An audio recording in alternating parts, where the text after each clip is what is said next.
Bom dia, Bota a salve, cabecinha salve. pra dentro. Graças a Deus, hoje é sexta-feira. Rolê de sério. Rolê de sério. Olá, hoje é segunda-feira, dia 7 de julho e começa agora o meu, o seu, nosso Rolê ICL. Olá, rolezeires! Interpal está na área. A Interpal. Bom dia para você que nos acompanha ao vivo nos canais do ICL e também está ligado na nossa reprise às 4 horas da tarde. Então, para você, eu digo boa tarde. A gente vai ver no rolê de hoje o seguinte, olha, estadunidense sofre acidente, vai parar na emergência do SUS e viraliza nas redes sociais, minha gente. O porquê? Você vai ficar ligado no rolê que eu vou te explicar daqui a pouquinho, tá? Já o presidente do PL, o Valdemar da Costa Neto, ele acredita que Michele Bolsonaro seria a única a bater Lula no segundo turno. É isso que o Valdemar está dizendo, tá? Mas, por outro lado, tem um papo rolando de uma chapa da extrema-direita que seria a seguinte, olha, Tarcísio de Freitas, governador de São Paulo, como presidente, e para vice, o senador Ciro Nogueira, cara. Então deu para ver aí que eles estão perdidos, mas enfim. Logo, logo a gente vai saber quem é o candidato, ou quem serão os candidatos, né? Porque a treta ali tá feia e a gente não tá conseguindo descobrir ainda, porque eles estão ali tentando entender, mexendo as pecinhas do jogo. O fato é que Lula já disse que vai chegar com tudo aí para tentar o 4º mandato. Olha, a foto de Ney Matogrosso com o Zeca Pacotinho foi a trend do final de semana, cara. Zeca levando o Ney para dar um rolezinho em Xerém. Você vai ver aqui no rolê, tá? É o famoso rolê aleatório. Esse é o famoso rolê aleatório, literalmente, tá? Não imaginava nessa carona do Zeca pro Ney Matogrosso. Mas tudo bem, aliás, só vou puxar aqui uma sardinha, porque se você ainda não assistiu Homem com H, filmaço que tá na Netflix, que conta a história do Ney, você tá perdendo.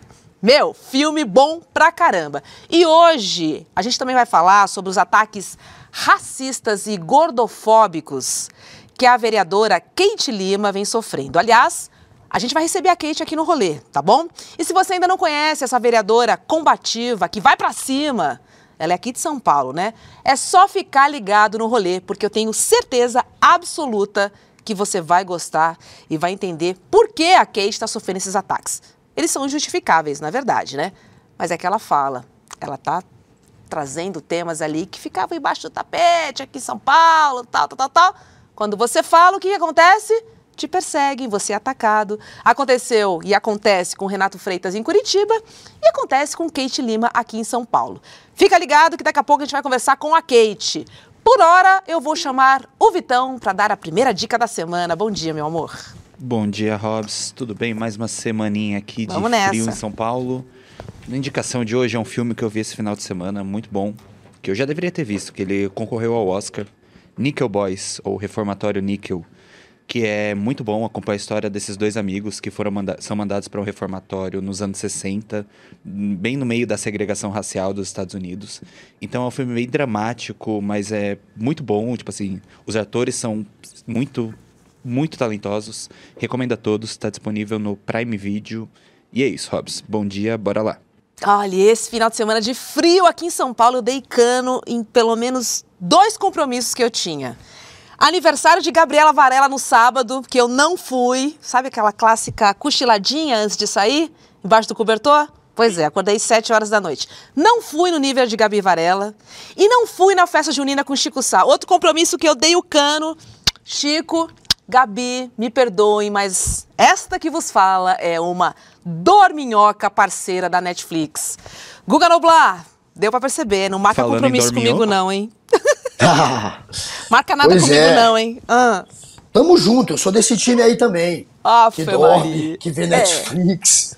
Somos do mesmo time, Hobbs. Sempre. Eu sempre tô do seu lado. Tamo juntos. Quem eu quero que fique lado a lado, sabe o que ia ser legal? Michele. Se Michele, quer dizer, Michele virar presidente nunca seria legal, mas seria menos péssimo. Seria menos péssimo se ela virar, se ela for eleita um dia, vai que ela fica com o Valdemar. Imagina que plot twist, ela vira presidente, chega pra lá no Bolsonaro, pega Valdemar vira o primeiro-damo e o Bolsonaro na cadeia. Seria interessante também ver um final de história desse aí da extrema-direita. Claro que eu não desejo pro Brasil, jamais desejarei Michele pro Brasil presidente. Agora desejaria o Valdemar fazer o Bolsonaro de corno, seria legal. Acho que ia ser engraçado. O Bolsonaro de corno, caramba, quer dizer... Mais uma vez, porque no passado ele já foi também. Então Michele trocaria o Bozo pelo Valdemar, é isso? Isso a história. Olha o roteiro que o Guga tá propondo. Tem uns papos desse, né? Que em Brasília rola uns papinhos desse. Vai que acontece. Ela pega o Valdemar e ele vira o primeiro-damo, o Bolsonaro na cadeia, o Valdemar botou ela pra ser presidente e virou primeiro-damo com o Bolsonaro na cadeia. Seria um plot twist interessante. Eu acho que o Bolsonaro não ia gostar. Não quero. O Bolsonaro... ia ser... Não quero. Deixa eu dar bom dia pro nosso chat aqui, ó. Júnior Stardust. Mas, Guga, isso aí que você narrou já não é o que acontece? Olha a fofoca! Eu não falei nada. Guga fanfiqueiro, o Suelen tá dizendo aqui. Cara, a verdinha tava estragada, Guga? Que delírio, tá dizendo a Liz Longo aqui pra você. Mas tá dizendo que já rola esse bafafá em Brasília? Só eu que não tô sabendo? Fofoquitas. Fofoquinha, não, é só fofoca. Não creio. Tá, fanfic aqui no Rolê CL. Vamos nessa, gente, porque nada é mais urgente do que isso agora que eu vou trazer pra vocês aqui. Porque a gente precisa encarar de frente o maior problema do Brasil. Sabe qual é? A desigualdade. O poder sem limites. E o privilégio vergonhoso de 1% dos mais ricos do Brasil, cara. 1% que faz um barulho contra 99% da população, no qual me incluo. Guga Noblat também se inclui, eu tenho certeza. E 99% da população se inclui, tá? Nós somos 99% da população. E os números são revoltantes, gente. 1% dos mais ricos do Brasil tem isenções tributárias que somam mais de R$500 bilhão por ano. Tô falando de 500 bilhões de reais. Cara, mais de R$500 bilhão. É isso, né, Guga? Tô errando até a conta aqui. Não, tá certo. 500 bilhões é R$500 bilhão. Dá R$500 bilhão. Cara, é muita grana. Eu juro, eu não consigo nem fazer esses números. Tanto zero que tem. 1% dos mais ricos do Brasil tem o dobro da riqueza de todos os outros 99% somados. Eu vou falar de novo para ver se você entendeu, tá? Só para você ter certeza que entendeu corretamente. 1% dos mais ricos tem o dobro da riqueza de todos os outros 99% somados. Isso é bizarro. Isso é um absurdo. 1% dos mais ricos, 1% é dono, cara, é bizarro, é dono de metade das terras do nosso país. Tipo, Brasilzão, esse país enorme que cabe uma Europa e mais quase uma África inteira. Pois é, 1% dos mais ricos são donos, 1% é dono de metade das terras do nosso país, cara. Por isso, chega, gente. É hora dos outros 99% do país, trabalhadores e trabalhadoras, independentemente do seu viés político, a gente tem que se unir, cara, contra esse absurdo. Se você faz parte dos 99%, se você é de esquerda ou de direita, não importa. Você faz parte dessa turma aí que banca 1% do país. E isso é revoltante. Francamente. Por isso, a gente começou uma campanha. Acesse 99%.com.br e assine a nossa campanha. Tem um manifesto que explica detalhadamente tudo que eu estou trazendo aqui, inclusive esses números. Eu peço para que você compartilhe e também participe, porque nós vamos encaminhar esse manifesto ao presidente Lula e exigir o fim dos supersalários e também do pagamento de uma parcela justa por parte deste 1% que não paga quase nada, se você comparar aos 99% que pagam tudo. Porque nós somos 99% e vamos fazer nossa voz ser ouvida. a gente tem um recado do Edu Moreira para você. Em novembro de 2020, durante a pandemia, lançamos aqui, do meu sítio, o movimento Somos 70%. Um movimento político que enfrentou a escalada do autoritarismo. Vencemos! Hoje, julho de 2025, é chegada a hora de um novo passo. Um movimento ainda maior e que supere diferenças ideológicas e partidárias. Que una esquerda e direita, nem que oportunisticamente, para enfrentar o maior problema do Brasil. O roubo, a corrupção, o poder sem limites e os privilégios vergonhosos do 1% mais rico. Os números são revoltantes, assustadores, e sei que todos vocês acham isso também, mesmo que não se alinhem com a minha visão política. Os supersalários do judiciário cresceram 50% Olha isso, só no ano Guga. passado e já somam mais de 10 bilhões de reais Que em um ano. salário que aumenta 50% em um ano, hein? Chegam a ganhar mais de Absurdo. R$1 milhão por mês. Isso é 30 super vezes salários mais é uma que o piada. teto constitucional.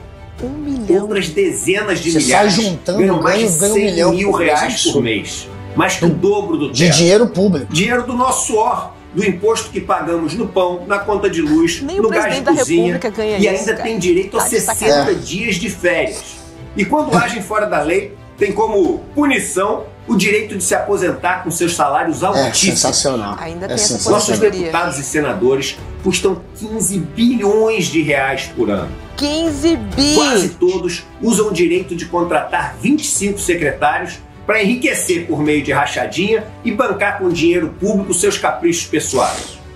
É isso Cada mesmo. deputado custa para nós 3 milhões de reais por ano. Caralho. E eles acabam de aprovar mais privilégios e mais deputados para a gente bancar. 3 milhões só de Para salário. completar, recebem mais de 50 bilhões de reais por ano para gastar sem transparência alguma. A emenda aí, Chamam ó, de gente. emendas. Ah. A gente sabe que é corrupção legalizada.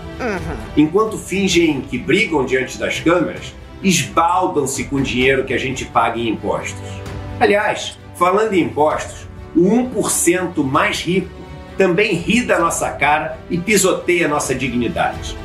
Os benefícios fiscais e isenções tributárias para as suas empresas somam mais de 500 bilhões de reais por bilhões de ano. isenções. Os bancos, que lucram centenas de bilhões de reais, pagam uma alíquota efetiva média de imposto de renda de somente 14%.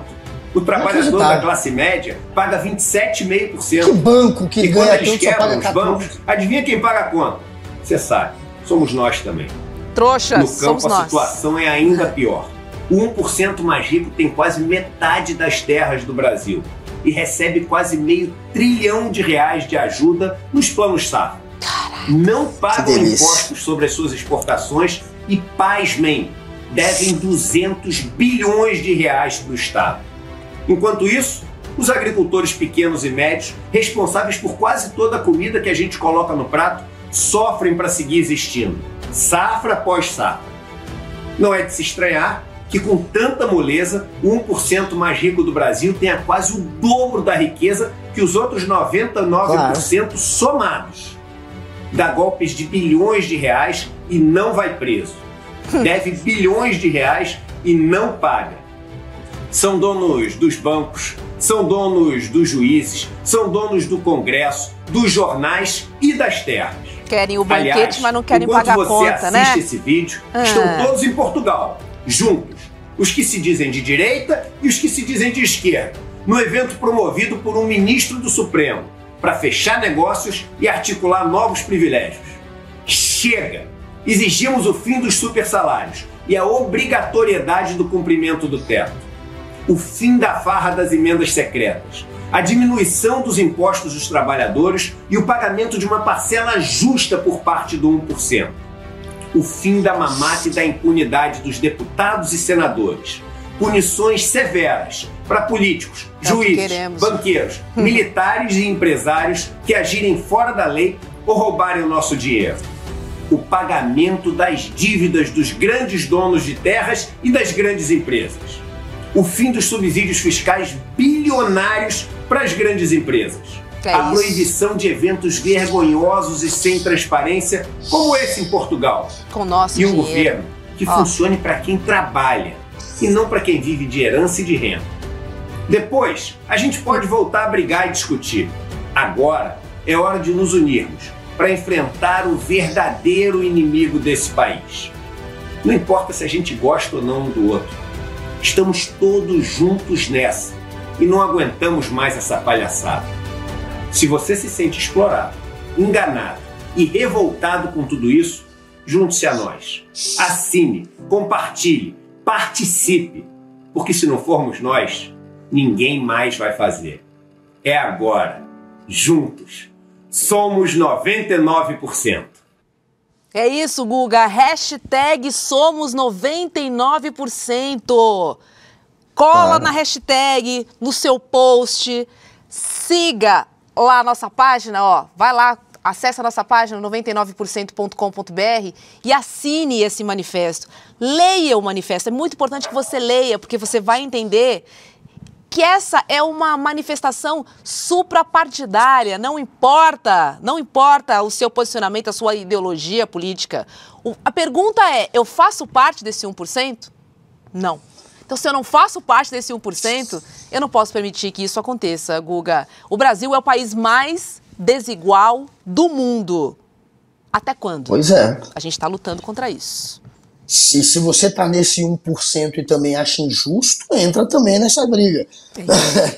Também querer que todos que são contra essa desigualdade social provocada por uma injustiça fiscal também, já que rico paga bem menos e é sustentado em grande parte pelos 99%, entra nessa luta.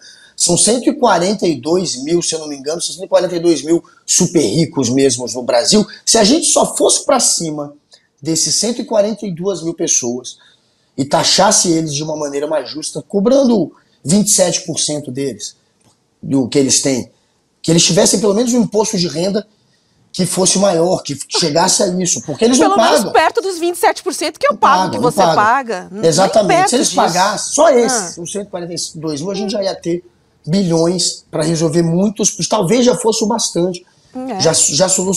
Já ia solucionar boa parte dos problemas. O Lula ontem, ele falou uma frase dele que é importante. No mundo todo, companheiro, 3 mil bilionários ganharam 6,5 trilhões desde 2015. Justiça tributária e combate à evasão fiscal são fundamentais para consolidar estratégias de crescimento, inclusivas e sustentáveis. Então, assim, o Lula está falando, passando um outro dado que é importante, são 3 mil bilionários no mundo, com 6,5 trilhões que eles ganharam desde 2015. Nos últimos 10 anos, eles ganharam 6,5 trilhões. 3 mil bilionários no mundo todo. Ou seja, não é só o Brasil. A gente está vendo essa concentração de riqueza, porque isso, inclusive, é da natureza do capitalismo, da maneira como gira, você acaba concentrando dinheiro cada vez mais na mão de poucos. É por isso que precisa de um Estado regulando sempre isso. E é no mundo todo que a gente está vendo isso. O Trump agora, né, não cortou ali o SUS estadunidense e diminuiu o imposto dos ricos? Aconteceu isso a semana passada. É o mundo todo que está nessa onda. Bom exemplo. Sabe, bom exemplo. Gente? Além do capitalismo ser assim, a gente vê políticos que privilegiam e que servem a esse 1%, então a coisa vira uma bagunça e a gente está vendo essa desigualdade estourando, concentração de riqueza na mão de poucos. É claro que precisa agir e a sociedade civil precisa agir, por isso esse movimento do ICL, para não ficar só dependendo dos políticos, a gente precisa agir também, precisa fazer barulho, e é uma pauta que os liberais também precisam assumir. Eu acho que tem muito liberal que também vai entrar nessa. Claro, porque se ele faz parte dos 99, ele precisa abraçar essa causa. Não tem outra saída para ele. Ele também, ele também paga 27% de imposto. Não importa se você é esquerda ou direita, você também paga 27%. Claro, claro. E mais tem gente que não paga nada. Distribuída de uma maneira... Claro, e mais dinheiro na mão de... A riqueza distribuída de uma maneira mais justa, ela também é mais benéfica para uma sociedade liberal, para que tenha, enfim, um comércio aquecido, para que tenha mais gente comprando, mais mercado consumidor mais amplo, você precisa do dinheiro na mão de todo mundo. Então eles também têm esse interesse. E aí É claro que é uma pauta que tem que unir todo mundo. Tem gente, nos 99% tem gente de todo tipo de espectro político. E é isso, é uma injustiça que deve ser cobrada por todos. Direita, esquerda, classe média baixa, pobre, até rico, se quiser entrar nessa, entrem. Então vão lá e assinem lá no site do ICL, os 99%. Somos 99%. Pois é. Olha só, gente, a Mariane Santana falou sobre os números da desigualdade. Roda aí, Letícia.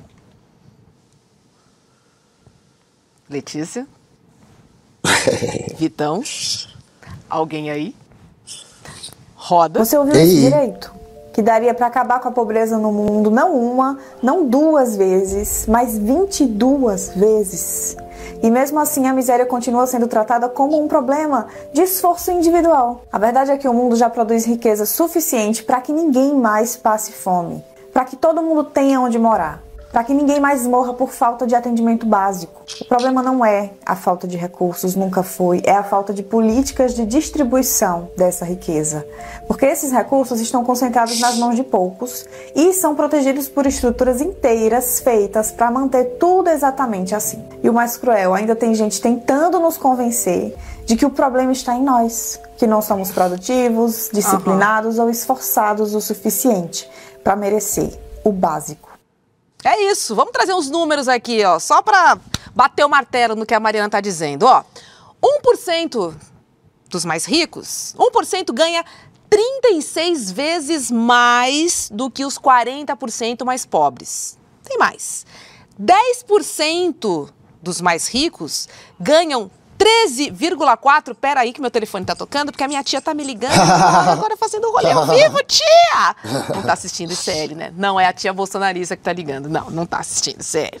Ó, 10% dos mais ricos ganham 13,4% a mais do que os 40% mais pobres. A renda média do 1% mais rico, cara, média do 1% mais rico é de R$ 21.767 por mês. E a gente tem um print também para falar sobre a desigualdade racial e de gênero, tá? Porque a renda de pessoas brancas é 70% maior do que a da população negra. Super ricos no Brasil são majoritariamente homens brancos e muitos deles calvos, você sabe disso. 0,01% da população concentra 27% dos ativos financeiros. Cara, Guga, é muita desigualdade. É um absurdo isso que a gente está revelando aqui. Que acontece. Só que a gente faz o quê? Naturaliza.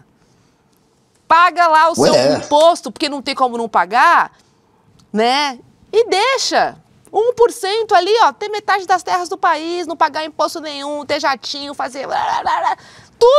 Tudo, porque tem um lobby muito forte. E eles são muito fortes, apesar de ser apenas 1% da população.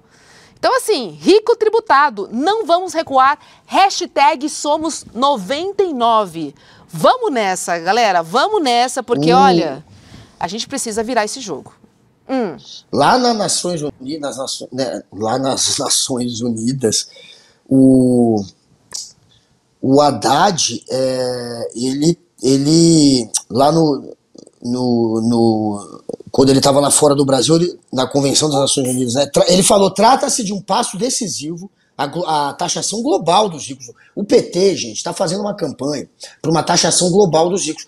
Então, assim, o Lula, o Haddad, eles não estão fazendo isso só no Brasil, querendo taxar os super ricos aqui. Eles estão levando esse movimento para fora do Brasil. Quando o Lula está na ONU, quando o Haddad viaja, eles vão lá e levam isso adiante. Nos BRICS, eles estão, de fato, levando adiante essa disputa. Porque é um problema mundial, como eu falei há pouco. Por isso que o Lula estava citando. 3 bilhões ganharam...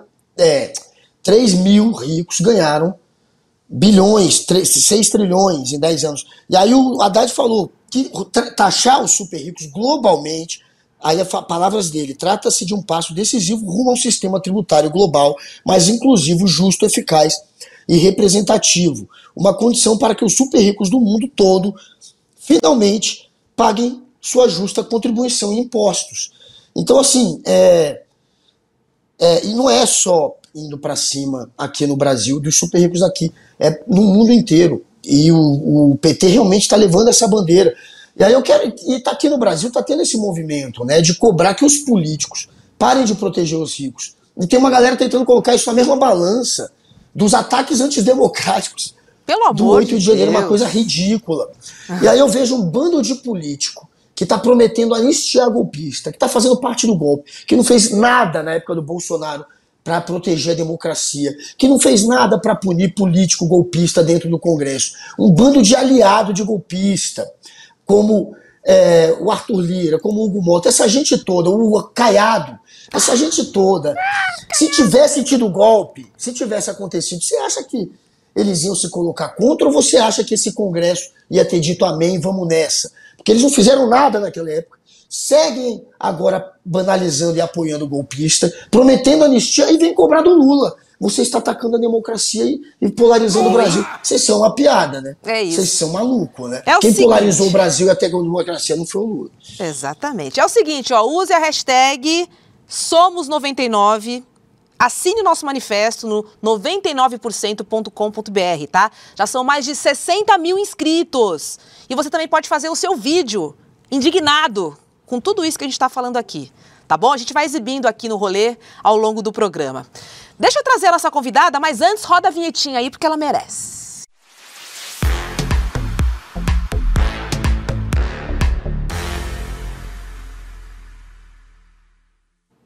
Gente, vamos lá, porque mais de 24 mil casos de racismo foram registrados no Brasil em um ano e a violência política contra as mulheres só cresce. A gente tem visto episódios lamentáveis, não só em Brasília, mas em todo o Brasil.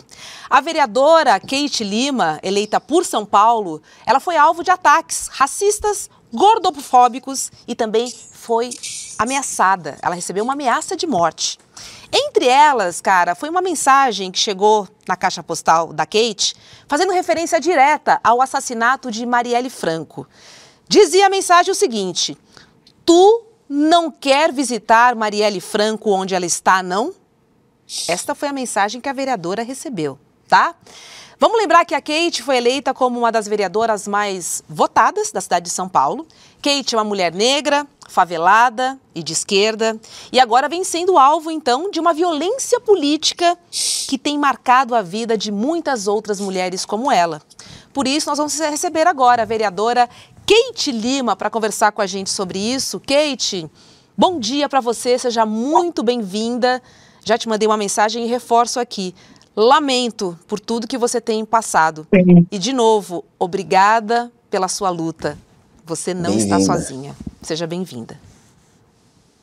Obrigada, meu bem. Obrigada pelo espaço também. Eu acho que a gente precisa cada vez mais o quanto que é normalizado e naturalizado a violência sobre o corpo de mulheres negras, né? Então, e que a gente não vai recuar. Acho que cada vez mais estaremos lutando para que tenha mais mulheres negras em todos os espaços, visto que a gente é a maioria da população, né? Mulheres negras é a maioria da população, então é um absurdo, por exemplo, eu ser a 7ª mulher negra eleita na cidade de São Paulo, que elege de 4 anos 55 vereadores há mais de 400 anos. Isso também escancara como que aquele espaço foi feito para não ter corpos como o meu, e como é estranho, e como é violento, e como eles não se percebem, né? Como o nosso corpo nunca esteve naquele lugar, é até estranho a gente estar com o nosso corpo, com o nosso território, e pautando um projeto político que é de vida, que é de gente pobre, que é dos trabalhadores,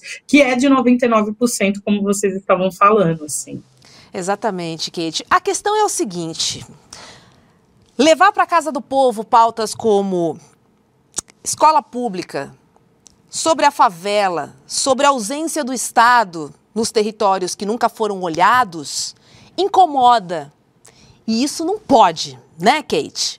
Porque a gente vê claramente essa tentativa de te silenciar, de te calar. Porque você não pode trazer esses problemas da periferia para dentro da casa do povo, até porque a casa do povo não olha para a periferia, né? E ela não quer falar sobre os problemas que existem lá porque não interessam, não é isso? Exatamente, né? E é isso, assim, né? Eu ser a 7ª mulher negra não é algo de comemoração, é um ato de denúncia, né? Sim. E a gente discutir na cidade não só mais rica do Brasil, mas da América Latina, que destine orçamento para as periferias e para as favelas, que isso é construir uma cidade justa, é também algo que incomoda, né? Eu tava, para você ter ideia, né, eu tava para passar uma frente parlamentar, que o nome da frente parlamentar é Frente Parlamentar em Defesa e Destinação de Orçamento para a Favela. A base, por exemplo, falaram que não era possível se não tirasse orçamento para a favela, porque isso significaria que Ricardo Nunes teria que destinar orçamento para as favelas. Mas que cidade justa é essa que a gente não destina orçamento para a favela? E que favela é essa, né? Quando o Ricardo Nunes, ele vence as eleições, dentro do pronunciamento dele, né, da comemoração de ele vencer, ele fala que a favela venceu. A favela vence desde que não seja destinado os direitos que já deveria ser garantido para as pessoas periféricas, né? Então, é sobre esse incômodo mesmo, sobre o projeto que está dado a partir do meu corpo, está dado a partir da minha trajetória, está dado a partir das pessoas que eu construo, porque a gente não constrói nada sozinho. Quando eu falo de negros, eu não estou falando do outro, eu estou falando sobre mim. Quando eu falo de mulheres, eu não estou falando sobre o outro, eu estou falando sobre mim. Quando eu falo de favela, eu não estou falando sobre o outro, eu estou falando sobre mim. Quando eu falo de LGBT, eu não estou falando sobre o outro, também estou falando sobre mim.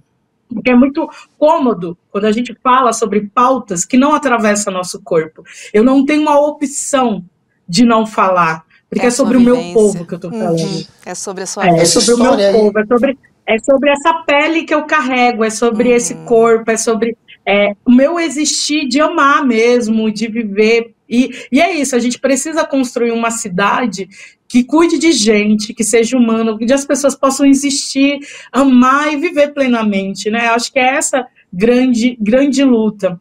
É sobre, eu diria até que é sobre os 100%, né? Porque quando a gente tem uma cidade que é boa, lá para Grajaú, cidade Tiradentes, é boa para Alto de Pinheiros, é boa para Paulista, porque uma cidade justa deveria ser boa para todo mundo. E isso incomoda, né? Isso incomoda porque existe, inclusive, uma branquitude, inclusive de todos os campos políticos, que quer que mulheres negras estejam nesse lugar servindo, obediente, né? E quando a gente, não, aqui não mais.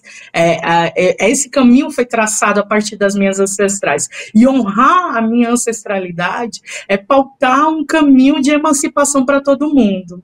Sim.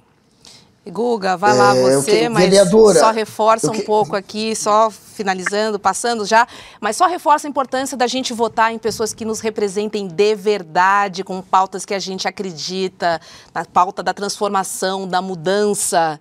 Se a gente não tem pessoas que têm a vivência do espaço, a gente vai continuar com os mesmos defendendo a burguesia e a elite do Brasil. E eu tô falando aqui de novo, e vou bater nessa tecla. 1% da população, cara. Não é nada, mas é tudo. Vai lá, Guga. Vereadora, eu gostaria de entender essa história. Curioso, do Ricardo Nunes, ele não... a senhora teve que tirar que o orçamento ia ser destinado a favelas, senão ia passar a imagem de que o prefeito estava dando dinheiro para a favela e ele não queria passar essa imagem, é isso? Foi isso que aconteceu? Se a senhora puder explicar essa história, que eu realmente fiquei curioso, isso é notícia. Guga, uma frente parlamentar, ela é algo que primeiro eu vou explicar o que é uma frente, porque a frente parlamentar, ela não tem poder dentro da casa. Na verdade, a frente parlamentar é para que a sociedade civil consiga atuar na Câmara a partir do mandato. Então, assim, esse é um passo. E olha que grave que é isso, que aí os projetos dos vereadores, o pessoal está sofrendo uma grande perseguição, né, dentro da casa, porque nós somos oposição, né, então a gente tem um projeto que é muito dado, a gente quer valorização de servidores, dos trabalhadores, a gente quer educação pública, não quer privatização das nossas escolas, a gente quer que saúde pública chegue em gente pobre. Enfim, a gente quer que os direitos que a gente já deveria, né, já ser garantido, que pessoas lutaram, cheguem nas pessoas.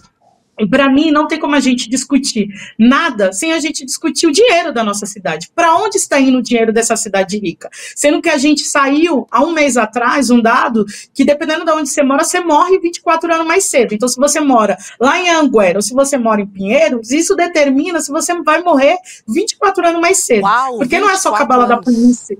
24 anos, nega. Porque não é só cabala da polícia que gente preta, gente pobre, trabalhadora morre. É porque não tem acesso à saúde, não tem saneamento. Dito isso, você pode ter o melhor projeto. Se não é destinado orçamento, se não é destinado dinheiro, não tem como isso chegar na ponta.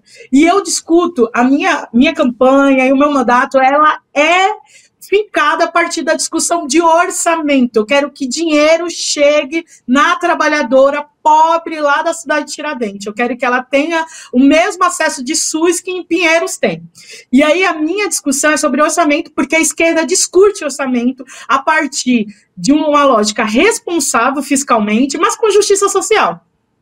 E uma frente parlamentar, ela precisa passar, né, por todas as comissões para que ela seja colocada. Para ela passar na CCJ, que é a comissão, que ela só deveria verificar, a comissão de CCJ só deveria verificar se juridicamente está ok.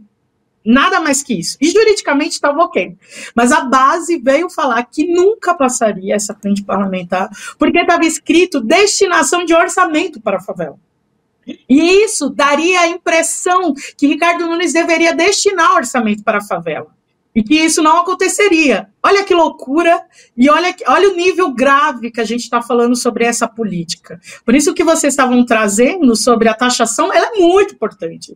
E aí eu tive que mudar o nome para poder passar essa frente, então só ficou Frente Parlamentar em Defesa das Favelas. Nossa. E ela só passou na CCJ. Ela ainda nem foi aprovada, mas ele falou assim, ó, não existe o líder do governo, o vereador Riva, ele falou assim, ó, não vai passar de jeito nenhum se tiver destinação de orçamento, porque isso é pressionar o Ricardo Nunes, o prefeito Ricardo Nunes. Para quem mais precisa é pressionar, é isso. Ah, tá, entendi. Parou, perdemos a Kate. Ó, eu quero ler o chat aqui, Guga. Muita gente que votou na Kate, que conhece a Kate, está aqui, dizendo que ela é maravilhosa. Luciana Bento, Ariane, força Kate. Silvia Roque, também mandando força. Juliana Bittencourt. Gladys, minha solidariedade, votei em você, disse o Eric. Fim da desigualdade social, fim do racismo, José Luiz de Jesus. Força, Kate. Voltou. Tô lendo um monte de mensagem do nosso chat para você, tá? Liz Longo, que discurso. Ana Paula dizendo, aqui em casa voltamos na Kate. Viva o ICL, viva a Kate. Luiz Felipe.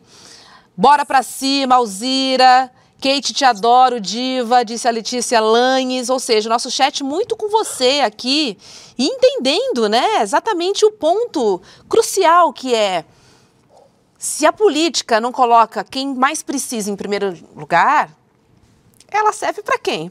Para 1%? É a pergunta que eu deixo aqui para nossa audiência e para a gente refletir, né? Então, assim, de novo, Kate, obrigada por sua luta. E reforço também como é importante a gente pensar nos nossos representantes. Porque são eles que vão defender as pautas necessárias, não são os mesmos de sempre.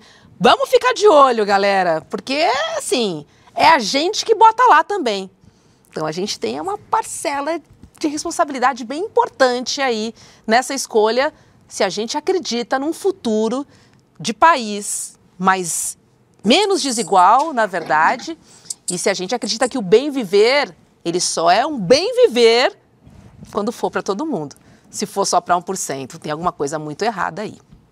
Kate, querida, obrigada, viu, por participar do rolê. Kate. Obrigada, meu bem. Força na peruca, é isso, viu? Assim, vamos nessa. Força na peruca, força na peruca. Com a força da nossa ancestralidade, também quero agradecer demais ao espaço, agradecer, você sabe o quanto que eu te admiro, o quanto que é importante também em CL ter uma pessoa como você, a partir dos nossos corpos, das nossas trajetórias. Eu acho que existe a luta lá, na Câmara, nos campos legislativos, mas a gente sabe também que existe uma grande briga para que a mídia possa reverberar o que a gente está na rua lutando, porque senão só fica apenas uma narrativa sendo contada, que é uma narrativa burguesa, branca, cis, hétera e homens, a gente sabe disso. Então, também honro muito estar nesse espaço aqui contigo, com o Guga, por tudo isso. Assim, eu acho que a gente conversou também na campanha, você também foi uma das pessoas que divulgou, acho que se hoje eu também tô eleita é por causa de mulheres como você,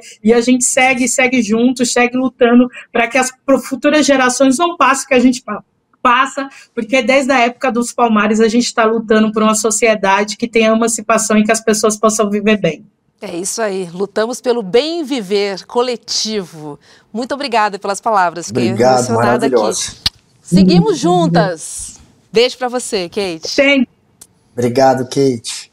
Maravilhosa, muito legal, gostei. Bacana, e tem atitude. Né? E olha, a gente nem entrou muito nas ameaças, porque como a gente falou, por conta da postura que ela tem de estar ali tudo, né?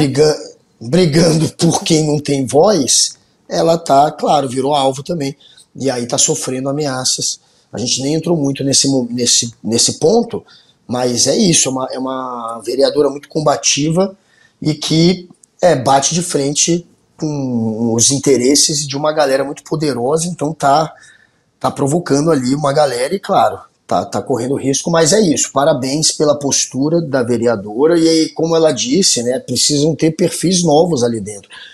Só elegem aqueles que representam 1%. Tá aí, alguém que não representa esse 1% que foi eleito e está fazendo um trabalho que está reverberando muito bem. Abaixo 1% de calvos. Depois dessa, roda aí, macetada de notícias, vai.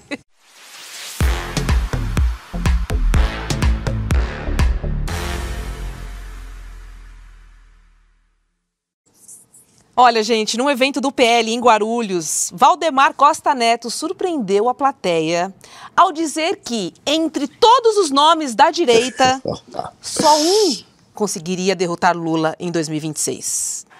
E não é Tarcísio de Freitas, hã?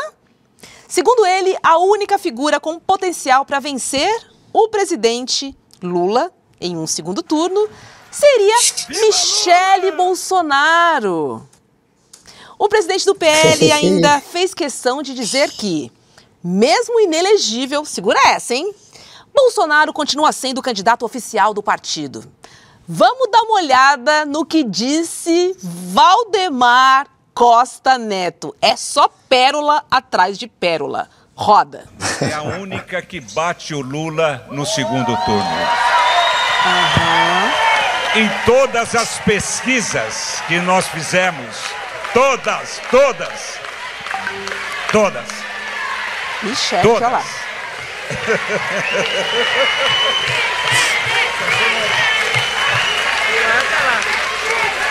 Eu quero deixar bem claro. Imagina, eu não. Deixar bem claro para vocês uma coisa. O nosso candidato a presidente vai ser o Jair Bolsonaro. Olha isso. Não tenho dúvida disso. Não tenho dúvida disso. Se acontecer uma injustiça no Brasil e o impedirem, quem escolhe o candidato não é o partido, é o presidente Bolsonaro. Entendeu, Guga? Então, porque esqueceram de uma palavrinha que é difícil de falar, mas a gente adora falar. Inelegibilidade, conhece essa?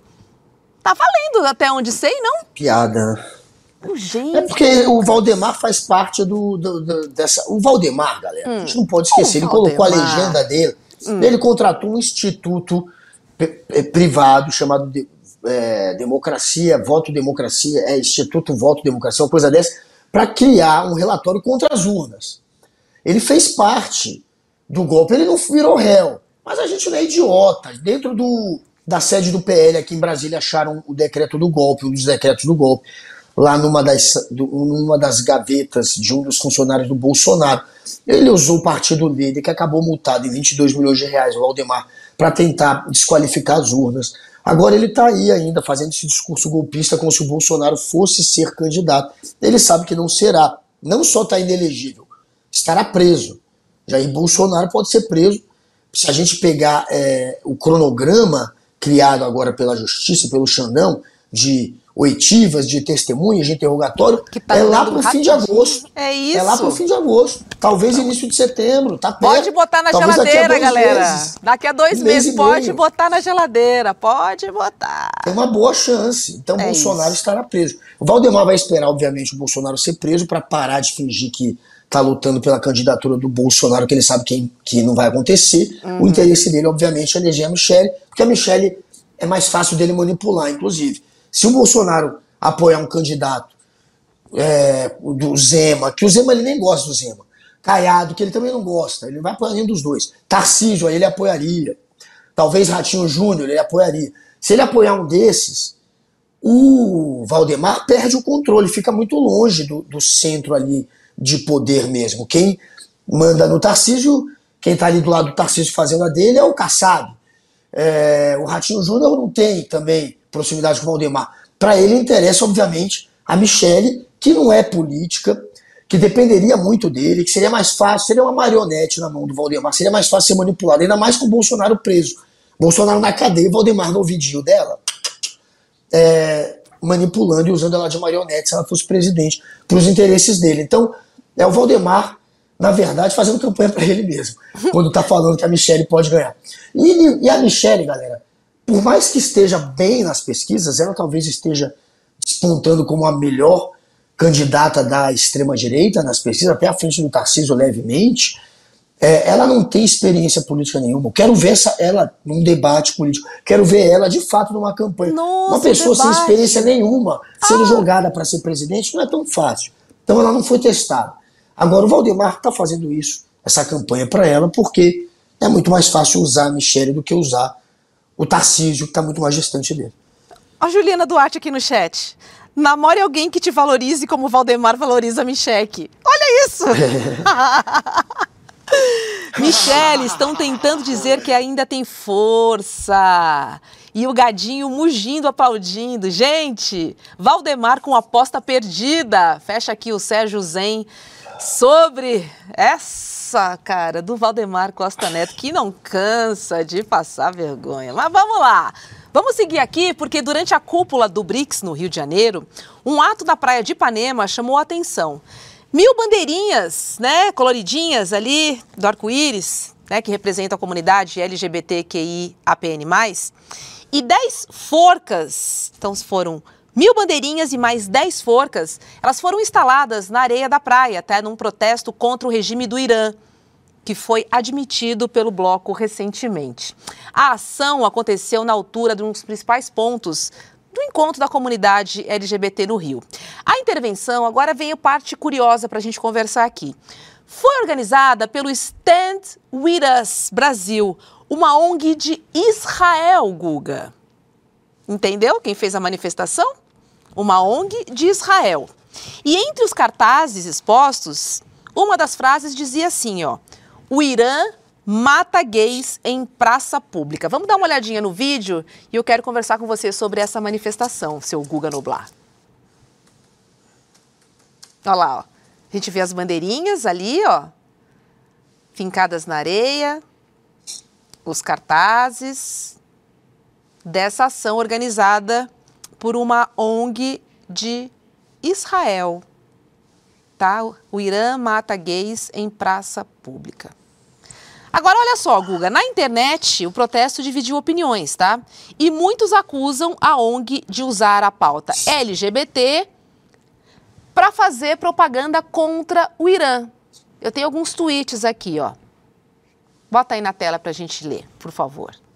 Ó, não tem LGBTs que apoiam esse protesto, feito por uma organização nada bem vista pela comunidade. Então, eles têm que lutar a praia de bandeirinhas. O sionismo mata e mata muito e tenta usar nossas causas para nos convencer a ficar do lado deles. Tem mais um tweet aqui. Bota o próximo. Esse protesto na praia de Ipanema não é uma defesa dos gays, é uma defesa de Israel. Um Estado étnico e genocida com as cores do arco-íris. O pessoal poderia ter uma mínima inteligência para essas sacadas. Eles usam a defesa dos gays, mulheres, para constranger a crítica. Agora, Guga, eu acho importante ter esse olhar sobre a comunidade LGBT no Irã, como em qualquer lugar do mundo. Agora, essa mesma ONG poderia falar também sobre o genocídio de Israel, em Gaza? Não poderia? Essa mesma ONG também poderia ter falado do ataque do Israel ao Irã? Não poderia? Por que estão usando só a bandeira LGBT para falar sobre o Irã, hein? Não é, claro que é uma jogada política. Eles estão querendo, obviamente, misturar os dois temas. Existe no Irã uma perseguição cruel e implacável de um regime teocrata que usa a religião para criar as leis e que faz uma interpretação, né, muito reacionária, muito machista sobre o que seriam as leis religiosas e colocam isso em prática. De fato, isso existe. Agora, pegaram isso e misturaram com uma pauta política. É óbvio que não foi à toa que foi uma ONG de Israel, porque ela está querendo criar essa discussão. Né? Vem cá, por que os progressistas estão, em boa parte, contra Israel e, às vezes, até favorável ao Irã, se o Irã é um país reacionário, se o Irã persegue boa parte das pautas progressistas? Eles estão querendo criar, obviamente, essa discussão. Então se aproveitaram de um embate político e se aproveitaram de uma perseguição e de uma coisa que acontece que é cruel, que é uma perseguição aos homossexuais, e usaram isso para criar um embate político. Isso é óbvio que aconteceu e, de fato, é horrível o que acontece no Irã.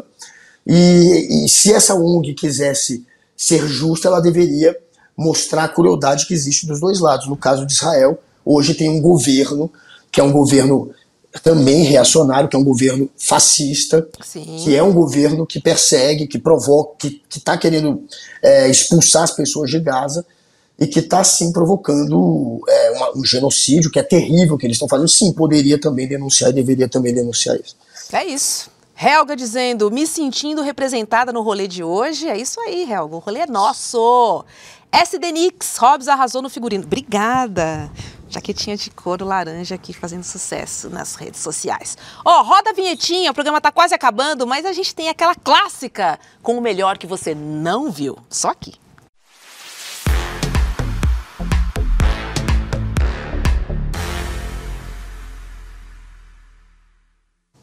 E para tudo, porque a definição de rolê aleatório foi atualizada a partir deste momento. É o famoso rolê aleatório. Zeca Pagodinho e Ney Matogrosso viralizaram no final de semana. Depois que o Zeca, Pacotinho, deu uma carona pro Ney Matogrosso no famoso quadriciclo do Zeca em Xerém. Roda aí. Olha lá, ó. Pô, parece que esse rolê já estava marcado há um tempão e eles conseguiram finalmente conciliar a agenda. E tem esse tradicional rolê, né, do Zeca por Xerém. E dessa vez ele levou o Ney Matogrosso. Olha que curioso. Essa garupa aí é inusitada, Guga, não é não? Cara, fizeram o teste do bafômetro nele antes dele dirigir? A minha dúvida é essa. Zeca Pagodinho pilotando. Perigoso. É improvável que tenham feito. Oba! Tá tudo bem aí? O pulmão tá aí? Tá aí dentro? Viu. Tá vivo? Olha, é improvável que tenham feito o bafômetro. Né? Senão ele teria sido recolhido. E é muito perigoso uma cena dessa. Você já viu o filme, né? Eu já. Você não viu ainda? Pô, maravilhoso. Eu não vi ainda, Robson. Eu tô louco pra ver. É porque a Lígia viajou. A Lígia não tá aqui, eu tô esperando ela voltar, vou ver com ela. Enquanto ela isso, tá vendo o quê? Superman? Tá vendo Marvel, é isso? Enquanto a Lígia não tá aí? Não vejo. Botando ordem na casa? Não. Tô vendo Cheech-Chong. Cheech-Chong, a dupla mais divertida que existe. Cheech-Chong, a série é grande do Cheech-Chong. E, enfim, quando a Lígia voltar, verei Homem com H. Gente, então, tá todo mundo falando bem. Você adorou, né? Eu amei. Eu sou muito fã de Ney Matogrosso. E a atuação do Jesuíta, cara, é de cair da cadeira. Tá, tipo, incrível. Olha, o Abutre... E a história do Ney é maravilhosa. A história dele é incrível. Ele é muito incrível, velho. O Ney é um cara que realmente tem uma atitude, tem uma personalidade, tem um talento. Ele é incrível. E o Abutre Vegano, ele falou, recebi o pulmão do Guga aqui. Essa galera é incrível. Porra, quase peguei ele aqui também, viu, cara? Foi um pra você e um pra mim. Socorro! Olha só essa, um estadunidense gravou um vídeo contando a sua experiência ao usar o SUS e descobrir sobre a gratuidade do serviço de saúde público aqui no Brasil. Roda aí, vamos ver o Mano falando sobre o SUS. Sabe, uma das maiores diferenças entre o Brasil e os Estados Unidos? SUS. Eu estou aqui há 6 anos, mas nunca vivenciei uma experiência no SUS. Até 2 semanas atrás, quando eu passei uma emergência e o SUS veio me atender. Eu estava de férias em Paraty, arrumando nosso carro para voltar para o Rio de Janeiro, quando a vara que deu suporte para nosso porta-mala quebrou e a tampa caiu e bateu minha cabeça. Nossa. Olha, foi um acidente surreal, tinha muito sangue e eu quase perdi sentido. Alguém ligou para o SAMU e o SUS veio me buscar. Eu passei 6 horas no SUS e tudo era de graça. Era tomografia, raio-x, sutura e a conta chegou R$0. Olha, esse tipo de tratamento não existe lá nos Estados Unidos. Mesmo para as pessoas com convênio, você vai precisar pagar uma conta por tratamento emergencial. Mas aqui no Brasil, a experiência era bem diferente. Para acompanhar minhas reportagens e análises, me siga. Me siga, fez um merchanzinho no final ali, básico, mas é isso, né, Guga? A gente sabe que a fila é longa, existem muitas coisas para se resolver no SUS, né, em relação a exames, em relação ao atendimento, né? Quem usa o SUS sabe do que eu estou falando, mas ainda assim, o tipo de serviço público que a gente tem aqui no Brasil não existe em nenhum lugar do mundo. Assim, é uma questão, assim, fácil da gente. Tem, mas não do tamanho do Brasil. Vai pra Cuba, Eduardo. Mas não do tamanho do Brasil, né? Não se compara. Não se compara, porque assim, é muita gente atendida. Ainda mais com essa loucura de plano de saúde aí, caríssimos. Assim, a classe média também migrou pro SUS. Quem tem mais dinheiro também tá todo mundo no SUS agora. Assim, tirando aquele 1% ali, aquele lá, e o Congresso, né? Porque tem despesa médica ilimitada. O resto, cara, tá todo mundo no SUS. É muita gente para ser atendido. É lógico que ele tem problemas. É lógico que tem muitas coisas a serem ajustadas. Mas ainda assim é um serviço público que você não encontra em nenhum lugar do mundo pro tamanho do Brasil, considerando o tamanho do nosso país, sabe? Eu fico muito feliz a gente ter o SUS. E se a gente for pensar na pandemia, Guga? O que seria da pandemia sem o SUS, gente? Já parou para pensar sobre isso? E quem que estava antes da pandemia querendo privatizar o SUS? Depois da pandemia calou a boquinha. Mas antes, né, Paulo Guedes, né, Bolsonaro? Quem já falou em privatizar o SUS? Agora não fala mais. Porque o Brasil, se falar em privatizar o SUS, vai levar um arregaço dos eleitores. O Brasil hoje, em grande parte, tem orgulho do SUS. Mas depois da pandemia, acabou essa discussão. Todo mundo viu a importância do SUS. E cresceu muito a popularidade e a boa avaliação do SUS. Agora, antes da pandemia, tinha aí uma galerinha da extrema-direita, da direita liberal, com esse papinho de privatizar o SUS. Ainda bem que agora não há mais espaço para isso. O SUS está aí, mostrou a importância que tem a pandemia. Realmente, se não fosse o SUS, esse país tinha entrado em colapso. Não é? Tá quase acabando o programa, mas eu vou trazer mais uma, Letícia, Vitão, não me matem. Vamos trazer o vídeo da influencer da Rita Von Hunt, que ela explica em um vídeo como funcionaria, na verdade, a taxação dos super ricos, só pra gente finalizar nessa história.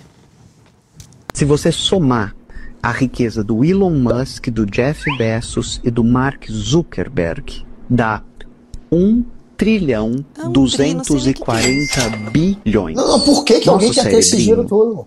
De esquilinho que comia frutinha e descansava, de conchinha. Você sente um merda, não consegue conceber do que a tia Rita tá falando. E aí eu te fiz o favor de uma conta muito simples, que seria o seguinte. Você junta esses 3 caras, eles vão gastar, cada um deles, $1 milhão por dia. Sabe quantos anos vai levar até que o dinheiro deles acabe? Eles nunca mais ganharão um tostão. Eles só vão gastar $1 milhão por dia, não sei como. Né? Como que você gasta $1 milhão por dia? No dia seguinte você vai comprar mais o quê? E no dia seguinte... Mas beleza. Eles levariam 3.407 anos para terminar. E tem gente que é fã de bilionário. Meu anjo, se você conhece um fã de bilionário, leva essa pessoa pra um CAPS, que ela tá precisando de ajuda séria. 4 tapas na cara, senta ela numa cadeira, banho de água fria e fala, meu anjo, em que momento você achou que 3 sujeitos, cujas riquezas podem ser gastas 1 milhão por dia, e eles só vão ficar pobres daqui a 122 gerações. E tem gente que é fã de bilionário. A sua vida tá como, meu anjo? Quanto tempo você consegue durar sem trabalho? Gente, eu não consigo ficar sem trabalho sem um dia. Pelo amor de Deus. Tinha que ser proibido, velho. Tinha que ser proibido ter essa grana toda. Tem que ser proibido. Há um limite do quanto cada um vai poder ganhar na vida, beleza? Aí você bota um limite bem alto pra esses idiotas que querem ser muito ricos, ainda acreditar que vão ser ricos um dia. Mas tem que ter um limite, velho. O cara não pode ter 1 trilhão na mão de 3 otários. Isso tá errado. Tem um monte de gente passando fome. O cara ter essa grana, achar que é certo ter essa grana, mostra que ele é um verme mesmo. Que ele é um mau caráter. Porque é falta de caráter. Você vê o mundo como tá e saber que você tem 1 trilhão, isso é um lixo de pessoa, me desculpa. E aí eu fico lembrando daquela mulher. Fome, cara, não dá. Aquela que fez o Harry Potter, aquela. Eu esqueci o nome da Rowling, né? A J.K. Rowling. Essa daí, ela colocou um limite. Ela também é uma piada, essa daí, né? Ela colocou um limite. Ela falou, meu limite é 1 bilhão. Eu posso ganhar até 1 bilhão. Mais de 1 bilhão é demais. 1 bilhão de quanto? De libras? Porque eu acho que ela deve ser até em libras, né? Porque ela é inglesa. Vezes 6. 1 bilhão. 1 bilhão. 1 bilhão. Uma idiota também, mas pelo menos ela colocou um limite. Esses aí estão no 1 trilhão. Ela colocou 1 bilhão. 1 bilhão pra mim já é bizarro você querer ter 1 bilhão. Mas enfim, tem que taxar quem tem muita grana mesmo. Esse dinheiro não pode ser concentrado na mão de uma pessoa que, se gastar 1 milhão por ano, vai demorar 120 gerações. Tá bom, irmão. Não pode ter essa grana toda, tem que cortar, tem que dividir, tem que distribuir. Porque se tá na mão desses. Se o dinheiro tá concentrado todo na mão desses, é porque tem um monte de gente perdendo. Tá errado. Então tem que desconcentrar, né? Tem que fazer essa transferência de renda. É sobre isso que a gente está falando aqui. Por isso, trago aqui mais um motivo para subir a hashtag Somos99 e você assina nosso manifesto, lê lá bonitinho, porque eu tenho certeza que você vai concordar com tudo que tem ali. Somos99%.com.br. Não é somos, é 99%.com.br, hashtag Somos99. Tá bom? Vamos nessa? Já estourei o programa hoje, ninguém brigue comigo, mas foi por uma boa causa. A Rita encerrando o nosso rolê de hoje. Beijo pra você, Guga, beijo Vitão, beijo Letícia e um beijo pra você que tá aí do outro lado. Amanhã eu volto, hein? Me aguarde. Beijo! E o que tem na sequência, Vitão? Agora a gente vai ter Pobre de Direita, com Gessé Souza e Eduardo Moreira. Simbora! Gessé Souza, Pobre de Direita. Beijo, até amanhã. Olá, eu sou a Juliana Baroni e tô aqui para te fazer um convite. Toda terça-feira às 19 horas tem o Precisamos Conversar, um programa de debates feminino. A gente tem que ver, tem que analisar, vale tudo por qual dinheiro, quem tem dinheiro e o que é dinheiro no país. Já foi mais ou menos uma cama. Aqui no Instituto Conhecimento Liberta e também nos canais do Eduardo Moreira. Então, você não pode perder. Um beijo, até lá!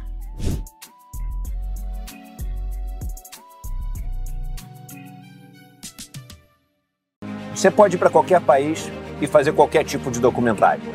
Eu não hago apologia da pobreza, hago apologia da sobriedade.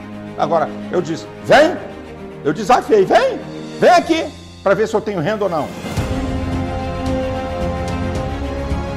Para quem ainda não entendeu, isto é uma guerra de narrativas. E nos campos de batalha, as máquinas de moer reputações estão sempre à espreita. Pouco interessa os meios. Interessam apenas os fins. E os fins são muito lucrativos nesta indústria. Veja a importância da resiliência dos colegas que nunca abandonaram esse caso. Então não adianta vocês fazerem campanha contra mim, porque eu vou continuar fazendo meu trabalho como jornalista como eu sempre fiz. Que a relação fraterna com as pessoas não entra no PIB. Você tem as condições que você precisa para viver numa comunidade onde um não depende de explorar o outro. Eu sei que eu não vou ver a colheita, mas faço questão de morrer semente. Eu disse uma coisa que eu repito: a morte vai me encontrar lutando. Acho que a gente escolheu bem as pessoas que trabalham com a gente.